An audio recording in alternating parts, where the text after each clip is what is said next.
¿Cómo están? Vamos a tratar de explicar a grandes rasgos dentro de lo que es la preparación de juicio oral y público, dentro de las técnicas de litigación, de cómo se construye la teoría del caso y necesariamente tenemos que recurrir a aspectos relacionados al derecho penal de fondo, específicamente de lo que es la teoría del delito que en su momento ya se había estudiado en las clases de derecho penal. Es muy importante siempre empezar por la conducta. ¿Por qué? Porque en el artículo 14 del Código Penal habla que las conductas pueden ser acciones y omisiones. Tal es así que ciertas cuestiones que no se consideran conducta, como los movimientos reflejos, por ejemplo, entonces están ajenas, escapan a la posibilidad de aplicación del derecho penal de fondo. Entonces, lo primero que se tiene que verificar es si específicamente existió o no una conducta, una acción o una omisión. También debemos de resaltar que la omisión, en su caso, puede ser una omisión propia, una omisión impropia. La omisión propia se da cuando cualquiera puede realizar esa conducta omisiva, ¿verdad? Nada más hasta con cumplir eh, la situación típica. Sin embargo, cuando hablamos de la omisión impropia, implica necesariamente de esos hechos punibles de comisión por omisión. Eh, la persona que realiza este tipo de conducta necesariamente está en posición de garante. Implica que tiene la obligación de evitar un resultado. ¿Por qué? Porque existe algo que se denomina nexo de evitación. Entonces, lo primero que se analiza dentro del, como le llama la doctrina, tenemos un concepto secuencial, categorial y clasificatorio en la conducta típica, antijurídica, reprochable y punible. Es la conducta.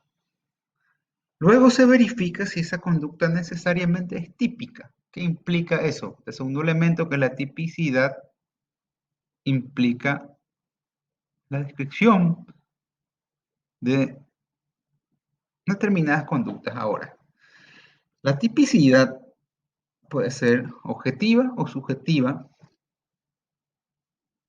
En realidad se conforma por esos dos aspectos, ¿verdad?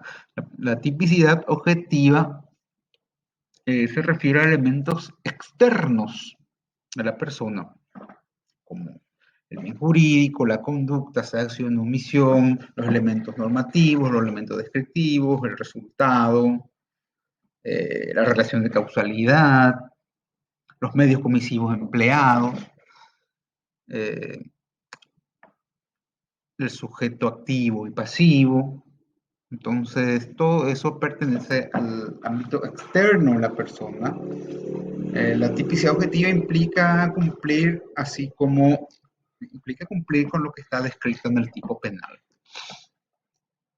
Sin embargo, la tipicidad subjetiva implica, o tiene que ver con el aspecto interno de la persona.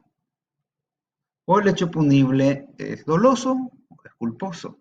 Cuando hablamos de dolo, hablamos de ese conocimiento y esa voluntad de querer realizar el hecho típico, es decir, todo lo que está en la tipicidad objetiva. Sin embargo, cuando hablamos de la tipicidad subjetiva, tenemos que tener en cuenta que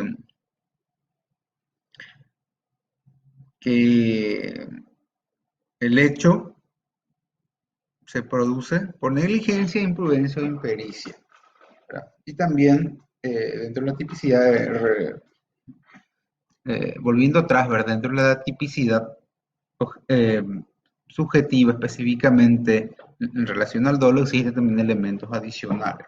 Entonces, eso tenemos que tener en cuenta. Si la conducta es típica, entonces se analiza el otro elemento denominado antijuridicidad, ¿verdad? Así como dice el código en su artículo 14, inciso 1, numeral, creo que es 4, la antijuricidad implica eh, que se está realizando una conducta típica, dice conducta que cumpla con los presupuestos del tipo legal no está amparada por una causa justificación. Eso implica que existen comportamientos típicos, pero al ser justificados, entonces necesariamente no son antijurídicos. Las causas de justificación son permisos que el ordenamiento jurídico otorga a las personas para obrar típicamente. Tenemos varias cláusulas de justificación como la legítima defensa, el estado de necesidad justificante, y así sucesivamente. Una vez que se encuentre que la conducta es típica antijurídica, se configura lo que se denomina injusto penal. Entonces se debe analizar la responsabilidad y necesariamente implica analizar la, la reprochabilidad. La reprochabilidad, entonces, es la reprobación basada, según el código, reprobación basada en la capacidad del autor de conocer la antijuricidad de su hecho y determinarse conforme a ese conocimiento. La capacidad del autor tenemos que analizar la imputabilidad, la capacidad de imputabilidad, como le llaman los autores, ¿sí? Posibilidad de conocer, pudo conocer o no la antijuricidad de su hecho, tuvo esa capacidad, y cómo se comportó a través de ese conocimiento, es lo que se llama exigibilidad de la conducta. Y tenemos que hablar ahí de ciertas cuestiones que excluyen la reprochabilidad, como el error de prohibición y el estado de necesidad disculpante, ¿verdad? Lo estoy haciendo así de manera rápida, ya que esto es derecho penal de fondo.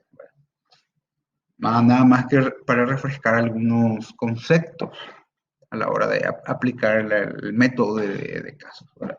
Y si podemos configurar la conducta típica antijurídica reprochable, debemos analizar la punibilidad. Tenemos distintas clases de pena en nuestro código, las penas principales, las complementarias, las adicionales, pero también tenemos cuestiones que no permiten que se apliquen esa pena, como las condiciones objetivas de punibilidad y las condiciones objetivas de perseguibilidad, ¿verdad? Entonces, esas cuestiones tenemos que siempre resaltar.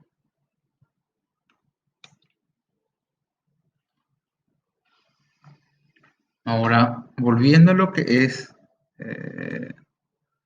la teoría del caso, tenemos que ver cuándo se construye la teoría del caso.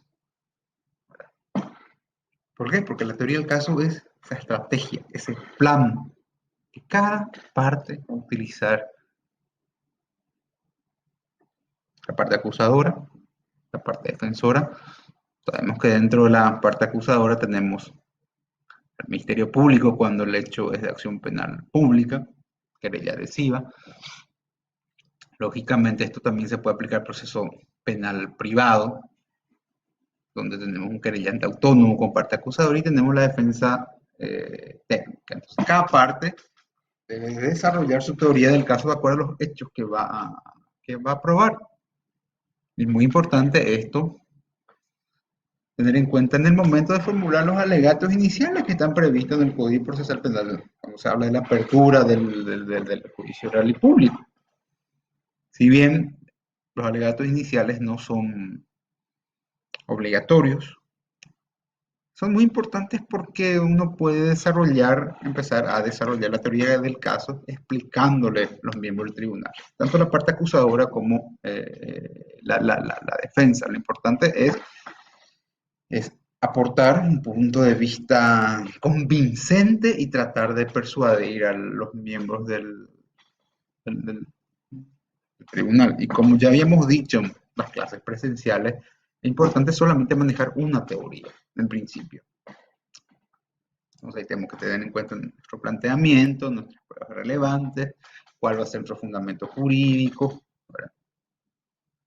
Conocer bien y tratar de explicar cómo ocurrieron los hechos, si somos acusadores, necesariamente tenemos que demostrar la participación o no, la participación del ya acusado, y si somos defensores, la no participación en su caso.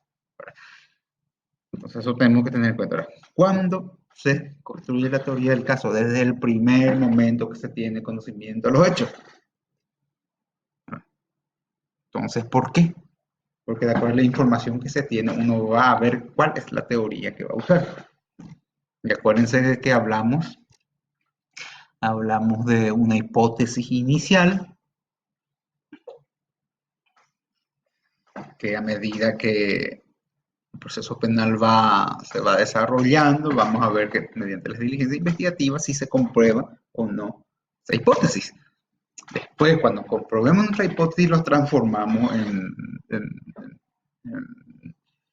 teoría, ¿verdad? Y debemos siempre elaborar eso en forma de relato. ¿Por qué? Porque tenemos que resaltar siempre los hechos relevantes en primer término, y en segundo término, hablar del derecho aplicable. Y luego transformar en proposiciones. ¿Por qué? Porque el hecho se tiene que encuadrar al tipo legal, por el principio de legalidad que está estipulado en el artículo primero del Código.